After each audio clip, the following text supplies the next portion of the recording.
Morning students, class 9 के सभी छात्रों को सुप्रभात। मां कल्याणिका पब्लिक स्कूल से मैं एनके शर्मा, आपका हिंदी शिक्षक। पिछली कक्षा में हमने माटी वाली कहानी पढ़ी थी।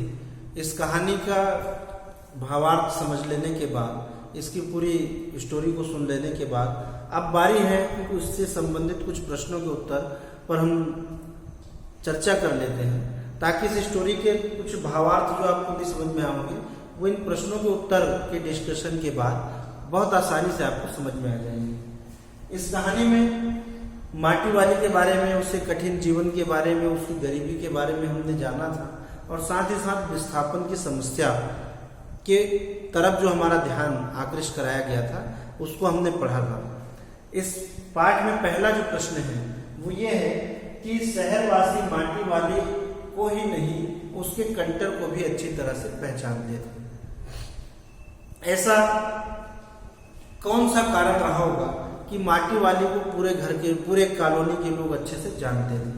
तो इसके कुछ प्रमुख कारण हम बिंदुवार लिख सकते हैं कि चूंकि उस शहर में वो एकमात्र माटी वाली थी जो हर घर में माटी देती थी, इसलिए जो है सभी उसको जानते हैं, उसे पहचानते हैं।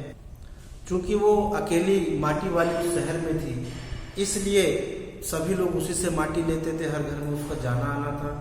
साथ ही साथ शहर से माटा खाना बहुत दूर था, सभी लोग जा नहीं सकते थे, इसलिए भी सभी माटी वाली को जानते थे।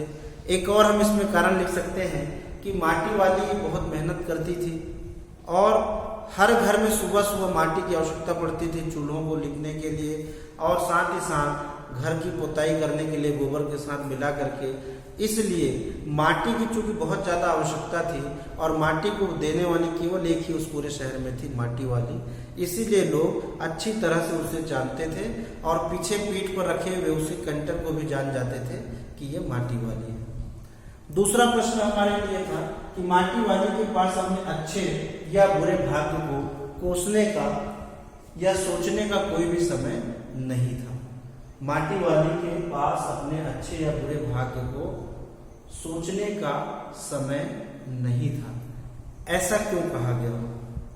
तो माटी वाली का जीवन संघर्ष से भरा हुआ था, वो बहुत गरीबी में जीती थी और उसने ऐसा मान ही लिया था कि माटी निकालना और माटी को निकाल करके बेचना, उसके बदले में जो भी आवक होगी उससे अपना जीवन चलाना, अपना और अपने पति का जीवन चलाना, यही उसका कुल जीवन है, यही उसका भाग्य है, ऐसा उसने मान लिया था।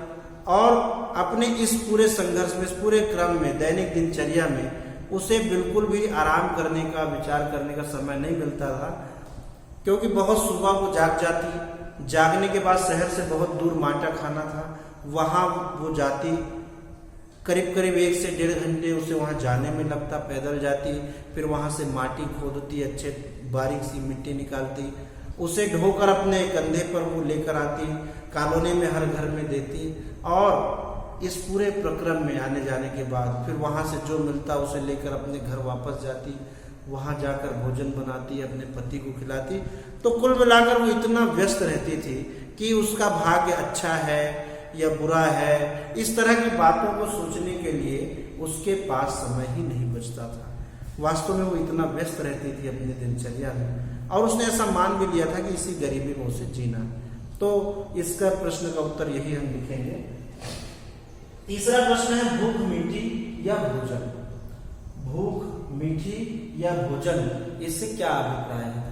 इस पाठ को जब हमने पढ़ा था तो वो मकान की मालकिन और ये माटी वाली के बीच के संवाद में, परस्पर वार्तालाप में ये शब्द आया था, जिसमें माटी वाली कहती है कि भूख मीठी या भोजन, और उन दोनों के बीच इस पे चर्चा भी होती है। तो पुरानी कहावत है कि जब भूख लगी हो, बहुत तेज भूख लगी हो, तो सूखी रोटियां भी मनुष्य खा जाता है, वो भी उसे मीठी लगती है, और जब भूख ना हो तो बहुत पसंदीदा पकवान भी जो है वो हमें नहीं भाते, अच्छे नहीं लगते। तो इसका अर्थ क्या हुआ? तो इसका सीधा सा अर्थ ये है कि भूख में ज्यादा आनंद है खाने का, और जब भूख ना हो तो बहुत स्वादिष्ट भोजन भी हम नहीं खाते या नहीं खा पाते, मन खाने का नहीं होता। इसलिए वास्तविक जो स्वाद है, वास्तविक जो मिठास है, वो तो भूख में है। भूख में खाने का आनंद ही कुछ और है। ये इस प्रश्न का हमारा उत्तर होगा। पुरानी कहावत के आधार पर हम इसे रेफरेंस देते हुए लिख सकते हैं कि चूंकि पुरानी कहावत भी है और एक सच्चाई भी है कि जब मनुष्य भूखा होता है तो उसे भोजन करने में ज्यादा आनंद आता है, ज्यादा स्वाद मिलता है, चाहे भोजन कैसा भी हो, कोई सा भी हो।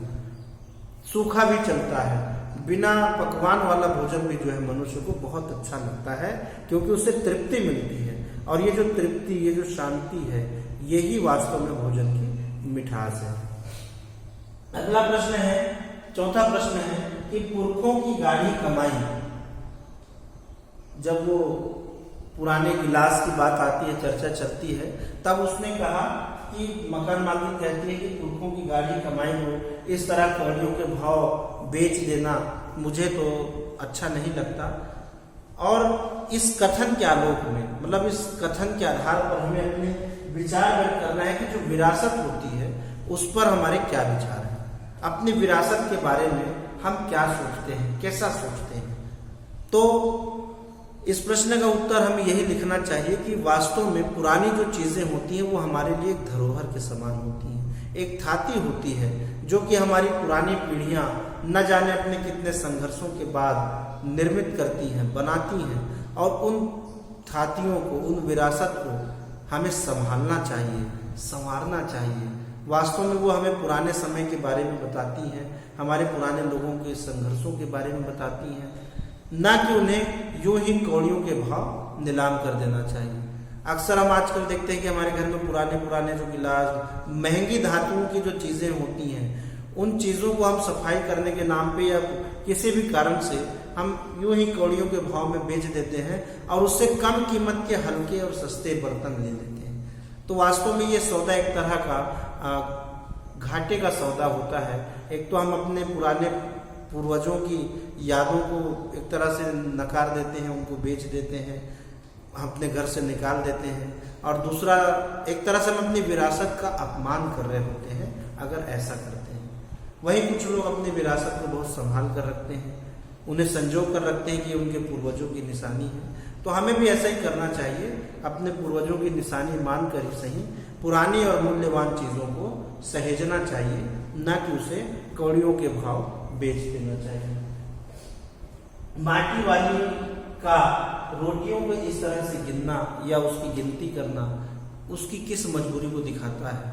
तो माटी वाली का इस तरह से रोटियों का हिसाब करना कि मैं 2 रोटी उसको दूंगी, अपने पति को दूंगी, वो बहुत खुश होगा, ये पूरी जो चीजें हैं वो दिखाती है कि माटी वाली कितनी गरीबी में अपना जीवन जी रही है, कितनी मजबूर है वो। एक 2 रोटी को गिनना, उसका हिसाब रखना वास्तव में उसकी गरीबी, उसकी मजबूरी की ओर इशारा करती है। आज माटी वाली अपने बुढ़े को कोरी रोटी खाने के लिए नहीं देगी, उसके लिए वो प्याज का साग भी बनाएगी। इस तरह के भाव उसके मन में आते हैं कि आज उसका पति बहुत खुश हो जाएगा। इस कथन के माध्यम से माटी वाली का जो भाव है उसको हमको बताना है कि आखिर माटी वाली क्या सोचती है अपने पति के बारे में। तो इस कथन के माध्यम से हम ये निष्कर्ष लगा सकते हैं कि माटी वाली अपने पति को बहुत प्रेम करती है, उससे बहुत स्नेह करती है। माटी वाली एक सहृदयी महिला है, एक ममतामयी पत्नी है जो अपने पति का बहुत मान रखती है। उसकी बीमारी के बाद भी उसे वो भोजन कराती है और उसके साथ जीवन जीना चाहती है। तो माटी वाली का प्रेम, उसकी करुणा और उसकी संवेदनशीलता इस पूरे कथन से प्रकट होती है। उसका मन बहुत ही कोमल है, संवेदनशील है और प्रेम से भरा हुआ है, इस बात का हमें पता चलता है। इसी तरह 7वां प्रश्न है